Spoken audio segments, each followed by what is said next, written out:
Hello there, welcome to Genesis Models. My name is Bob Warden, and in this inbox review we're going to be taking a look at Games Workshop's Death Guard Fell Blightspawn.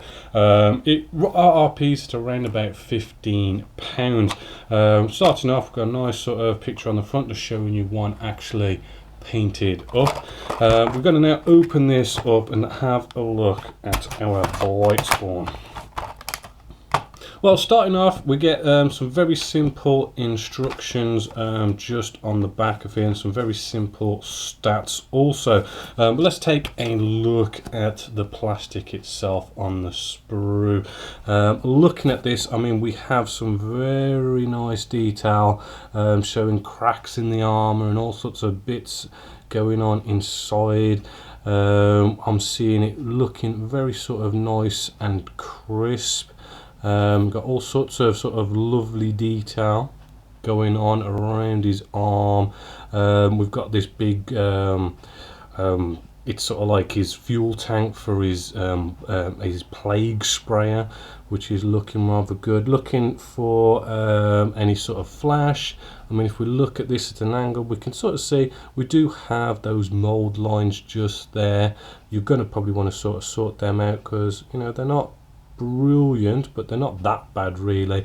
Tidy them up and it should look rather nice indeed. And then we've got this cool little Nurgling here carrying a grenade, which is I mean, just him alone is just like worth this. I really do like that little Nurgling just there. So what I'm going to do now is sort of build this and see how it goes together.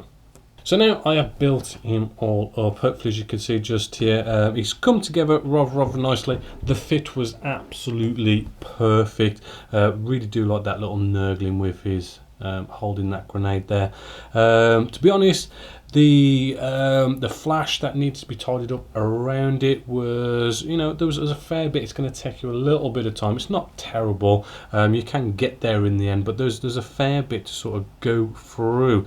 So yeah, I am liking the crispness and the look of this miniature, as you can see just here.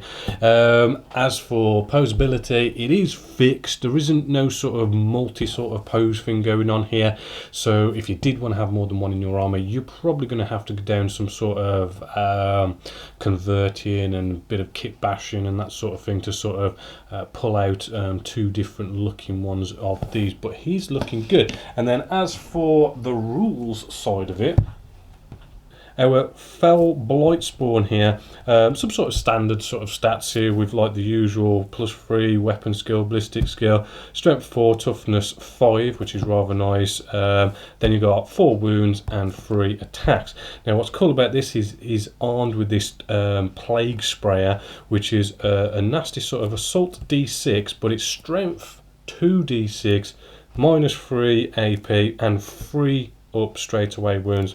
Also with the plague weapons roll, I mean, that is quite a nasty weapon to have there. He's got the usual disgustingly resilient, death of the false emperor. Then he's got 2 abilities. The first one, we've got the revolting stench, which what that basically is if you're being charged by an enemy that's within 7 inches of this dude, he is going to stop them from having the first attack. So if you know how you sort of, when you charge someone, you get to attack them first. Well, with this guy, he makes you not attack first, which is rather cool. Then we've got the Unholy Death's Head, which this is basically a once per battle big ass grenade that he can throw, which turns blight and hyper blight grenades from a grenade D6 to a grenade 2d6. So it's a nice little extra there, but I really do think that the Plague Sprayer is probably its nice weapon there. I mean, you know, -3 AP and free damage, and the strength 2d6 can be, you know, can be quite crap, but it can be quite nasty. You could be taking out vehicles and everything like that. So all in all, nice miniature, nice rules, looks nice. The only thing about this is if you want more than one in your army, yeah, you're gonna have to do some sort of conversions and all this kind of stuff to sort of get one together. But he does look very, very nice. So big thumbs up for Games Workshop's Foul Blightspawn from the Death Guard.